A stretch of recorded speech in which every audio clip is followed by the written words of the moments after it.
Vande Mataram. Good morning to all of you बच्चे। जैसे कि आपको पता है कि हमने narration that means direct indirect speech start कर दिया है। और डायरेक्ट इनडायरेक्ट स्पीच में हम अभी तक जितना भी पढ़े हैं, आई होप कि आपको अब इसमें कोई दिक्कत नहीं आती होगी, क्योंकि active passive and direct indirect speech ये दो ऐसे टॉपिक है इंग्लिश ग्रामर के अंदर जो बच्चों को ज़्यादा दिक्कत वाले लगते हैं, जिनमें उनको बहुत ज़्यादा कन्फ्यूजन होता है। लेकिन अभी तक हमने जितना डिटेल में इसको किया है, जैसे कि हमने ऑलमोस्ट 2 मंथ्स तक हमने सिर्फ टेंस को फोकस किया था, बहुत ज़्यादा डिटेल में हमने टेंस किए। और टेंस जिन लोगों ने डिटेल में अच्छे से समझे हैं उनको एक्टिव पैसिव में भी ज़्यादा दिक्कत नहीं आई होगी, और एक्टिव पैसिव भी हम उतना ही डिटेल में सीखे। और उसके बाद हम नरेशन उसको भी डिटेल में सीख रहे हैं। और जो जैसे कि मैंने आपको रूल्स का एक स्पेसिफिक वीडियो बना के दिया है कि आपको इस तरह से, मैंने आपको हर एक वीडियो में तो समझाया ही है, उसके अलावा भी एक पर्टिकुलर वीडियो मैंने आपको रूल्स के लिए दिया है कि आपको पर्टिकुलर रूल्स क्या है कि किस चीज़ को हम याद कर ले कि भाई ये इस तरह से चेंजेस होते हैं। बस उतना आप समझ गए, मतलब डायरेक्ट इनडायरेक्ट स्पीच आपका एकदम क्लियर हो जाएगा। ठीक है, तो मैंने आपको वो 2 ब्रैकेट्स भी करने को कहे थे, पर्सनल प्रोनाउन वाले, और कुछ जो वर्ड्स होते हैं जैसे कि दिस का दैट, दिस का दोज, ठीक है, टुडे, दैट डे, इस तरह के जो भी वर्ड्स है वो भी मैंने आपको लिखवाए हैं कि उनको एक आपको याद करना है, प्रोनाउन वाला वीडियो याद ब्रैकेट याद करना है, और जो मैंने टेंस के अकॉर्डिंग जो चेंजेस होते हैं उसका एक पर्टिकुलर वीडियो भी बनाया है और हर एक वीडियो में भी बताया है, तो वो भी आपको एक याद कर लेना है। बस ये 3-4 चीज़ें आप याद कर लो तो आपका डायरेक्ट इनडायरेक्ट स्पीच एकदम अच्छे से क्लियर हो जाएगा। ठीक है बच्चों, तो उतना करिए और फिर शुरू करते हैं आज का वीडियो। आज हम करने जा रहे हैं डायरेक्ट इनडायरेक्ट स्पीच में इंट्रोगेटिव सेंटेंस, जिन्हें हम कहते हैं प्रश्नार्थ सूचक वाक्य। ठीक है,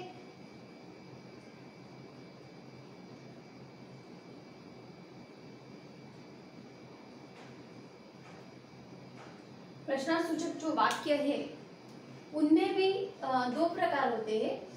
एक प्रकार होता है हेल्पिंग वर्ब से शुरू होने वाले। हेल्पिंग वर्ब कौन से होते हैं? हेल्पिंग वर्ब ये सारे हमारे हेल्पिंग वर्ब है। Am, is, are, was, were, shall, will, should, would, can, could, have, has, had, may, might, do, does, did. ठीक है, ये सारे सहायक कारक क्रियापद हम जिन्हें कहते हैं, जिनकी सहायता से वाक्य की क्रिया जो है उसको हम पूरा करते हैं। ठीक है, I am a girl, am helping verb है। She is a girl, is helping verb है। He is a boy, is helping verb है। They are people, are helping verb है। I have done it, have इसमें helping verb है। ठीक है, मतलब ऐसा शब्द जिसकी सहायता से वाक्य को हम पूरा करते हैं, हेल्पिंग वर्ब, सहायक कारक क्रियापद। ठीक है, मेन क्रियापद तो होता ही है, लेकिन ये सहायक कारक क्रियापद जो है वो वाक्य को पूरा करने में सहायता करता है।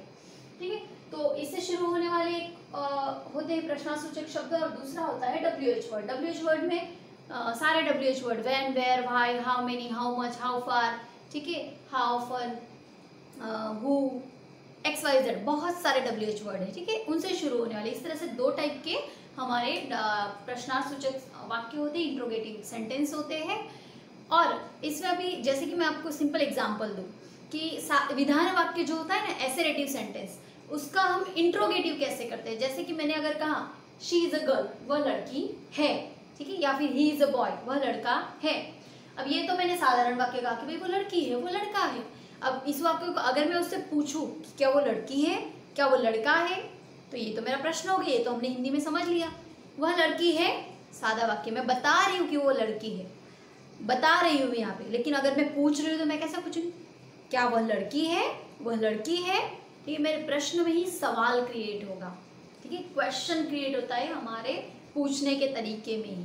तो ये विधान से क्या हो जाता है, प्रश्नार्थ हो जाता है, मतलब हम बता नहीं रहे, हम पूछ रहे हैं। तो इसी वाक्य का अगर हम इंग्लिश में देखें तो शी इज अ गर्ल, ये मैंने बताया कि शी इज अ गर्ल, वो लड़की है। अगर मैं पूछूं तो is she girl, is she a girl, क्या वो लड़की है। मैंने क्या कर दिया यहाँ पे, शी इज की जगह इज शी कर दिया, कर्ता शी और हेल्पिंग वर्ब इज, इन दोनों की जगह बदल दी, इज को आगे कर दिया, शी को पीछे कर दिया। जो भी हेल्पिंग वर्ब है उसकी जगह कर्ता हेल्पिंग वर्ब की जगह और हेल्पिंग वर्ब की जगह कर्ता, दोनों एक दूसरे की जगह बदल लेते हैं। मतलब शुरुआत में हमारा हेल्पिंग वर्ब चला जाता है, तो ये हमारा बन जाता है एसेरेटिव से इंट्रोगेटिव। और ये सब मैंने आपको जब भी टेंस चलाए, एक्टिव पैसिव चलाया, उसके डिटेल में हम एसेरेटिव, निगेटिव, इंट्रोगेटिव और डबल इंट्रोगेटिव करते थे, तब मैंने हर एक बार आपको बताया है कि एसेरेटिव और इंट्रोगेटिव के स्ट्रक्चर में बस यही चेंज है कि सब्जेक्ट और हेल्पिंग वर्ब अपनी जगह बदलते हैं। ठीक है, तो देखते हैं आज हम करेंगे हेल्पिंग वर्ब से शुरू होने वाले जो इंट्रोगेटिव सेंटेंस है उनको करेंगे, और फिर नेक्स्ट लेक्चर में हम WH वर्ड से शुरू होने वाले जो है उनसे करेंगे। ठीक है, उनको करेंगे। अब यहाँ पे कुछ और बातें, जैसे हमने हेल्पिंग वर्ब तो देख लिया कि ये इतने तक है। फिर जैसे कि हम एसेरेटिव सेंटेंस विधान वाक्यों में कनेक्टिव के तौर पर क्या यूज कर रहे थे, दैट, इसका इस्तेमाल कर रहे थे ना, कंजक्शन, कंजक्शन नहीं, कनेक्टिव, दोनों वाक्यों को जोड़ने वाला शब्द, कॉमा और इनोटेड कॉमा, इन दोनों के बीच में ये शब्द लगता था दैट। अब ये तो हमारे, ये तो एसेरेटिव के लिए था। ठीक है, ये किसके लिए था, एसेरेटिव मतलब विधान वाक्यों के लिए। अब ये है हमारे इंट्रोगेटिव, तो इंट्रोगेटिव सेंटेंस में हम क्या जोड़ेंगे, इफ या फिर वेदर। ठीक है, वेदर में क्या है, WHETHER, तो ये स्पेलिंग की मिस्टेक ना हो इसलिए आप मोस्ट प्रोबेबली वेदर इफ ही लेते हैं, क्योंकि अगर आपने इस वेदर की जगह ये वेदर कर दिया, ठीक है, ये वाला WEATHER कर दिया, तो उसका मतलब हो जाएगा एटमॉस्फेयर, वातावरण। ठीक है, तो हम इसी वेदर को प्रिफर करते हैं। तो अब आपको क्लियर हुआ कि हमें क्या लेना है, इफ लेना है। ठीक है, और लेकिन ओके, ये बाद में मैं आपको बताऊंगी कि WH वर्ड में क्या लेना है। ये क्लियर हुआ कि कनेक्टिव के तौर पर हमें इफ या वेदर का इस्तेमाल करना है। फिर है आगे की जो हमारा सेंटेंस होता है, ठीक है, इंट्रोगेटिव सेंटेंस जो है वो क्या हो जाता है, एसेरेटिव सेंटेंस। ठीक है, यहाँ पे प्रश्न पूछ रहे हैं ना, तो फिर दोनों अगर कहेंगे तो वो एसेरेटिव, दोनों को मिला के अगर हम उसका इनडायरेक्ट करेंगे तो एसेरेटिव सेंटेंस होगा। ओके, अब हम ये जो दिया है सेड टू, इसने इससे कहा, she said to me, Binal said to Meenal, Aman said to me, Sita said to Ram. तो ये जो सेड टू है कि भाई सीता ने राम से कहा, सेड टू, सेड से मतलब कहना। ठीक है, तो भूतकाल दिया है यहाँ पे इसलिए सेड लिखा है, और सेड के साथ ही टू आता है, दूसरे इसके साथ टेल के साथ, या फिर जैसा एसेरेटिव में टेल होता है, टेल्स होता है, टोल्ड है, या फिर इसमें आस्क्ड है, तो इनके साथ टू नहीं आता, इतना क्लियर रखना है। तो आप क्या करेंगे, आस्क्ड टू, टोल्ड टू, ठीक है, टेल्ड टू, तो ये नहीं आएगा। ठीक है, से या सेड के साथ ही टू आता है, इतना क्लियर रखना। तो हम सेड टू की जगह क्या इस्तेमाल करते हैं, आस्क। यहाँ पे रिपोर्टिंग वर्ब जो है हमारा, ठीक है, ये क्या है हमारा, रिपोर्टिंग वर्ब, RV। ठीक है, तो सेड टू की जगह, सेड टू डायरेक्ट में दिया होगा, इनडायरेक्ट करते वक्त हम क्या करेंगे, आस्क लिखेंगे। ठीक है, क्योंकि ये इंट्रोगेटिव सेंटेंस है, फिर सेंटेंस बदलते हैं उस तरह से रिपोर्टिंग वर्ब भी बदल जाता है। जैसे कि एसेरेटिव में अलग थे हमारे टेल, टोल्ड, फिर अगर सुनने वाला नहीं है तो से का सेज का सेज, वैसे भी रह रहा था। ठीक है, टेल्स लाइक दिस। इंट्रोगेटिव है तो आस्क्ड होगा, फिर इंपेरेटिव में अलग होता है। ठीक है, वो हम आगे पढ़ेंगे।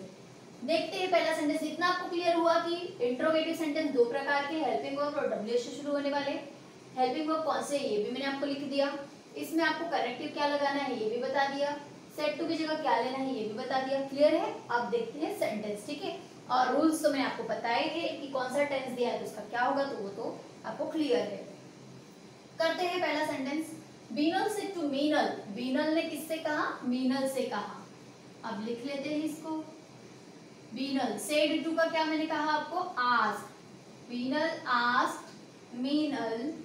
ठीक है, कॉमा और इनवर्टेड कॉमा आ गया, तो इसके बीच में हमें क्या लगाना है, ए। ठीक है, will you lend me your dictionary, क्या तुम मुझे तुम्हारी डिक्शनरी दोगी, किसको दोगी, बीनल ने मीनल से पूछा ना, तो मीनल की डिक्शनरी किसको चाहिए है, बीनल को चाहिए। अब यहाँ पे देखिए विल यू है, यू करता है इस वाक्य में, तो यू मतलब किसके लिए है, मीनल के, हाँ मीनल के लिए है, तो मीनल तो लड़की है, तो क्या हो जाएगा शी, और विल का क्या होगा मैंने आपको बताया है, वुड। ठीक है, इफ शी वुड लैंड मी किसके लिए है, बीनल के लिए, तो लड़की है, तो हो जाएगा हर, ऑब्जेक्टिव फॉर्म में है ना, तो उसका होगा हर। प्रोनाउन में सिखाया है ना कि ये कौन से फॉर्म में है। अब ये योर किसके लिए है, मीनल के लिए है, तो वो भी लड़की है, तो उसका भी हर होगा ऑब्जेक्टिव फॉर्म में, हर dictionary.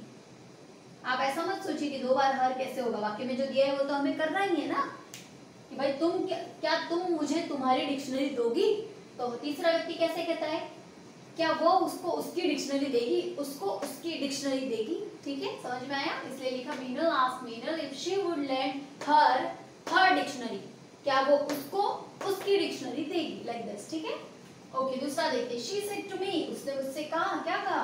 Are you well today, क्या तुम आज अच्छे हो, अच्छे हो या अच्छी हो। अब यहाँ पे दिया है शी आस्क्ड मी, उसने मुझसे पूछा, कहा नहीं पूछा, आस्क्ड है, उसने मुझसे पूछा। अब यहाँ पे कनेक्टिव लगाएंगे इफ, क्योंकि कॉमा और इन्वर्टेड कॉमा आ गया।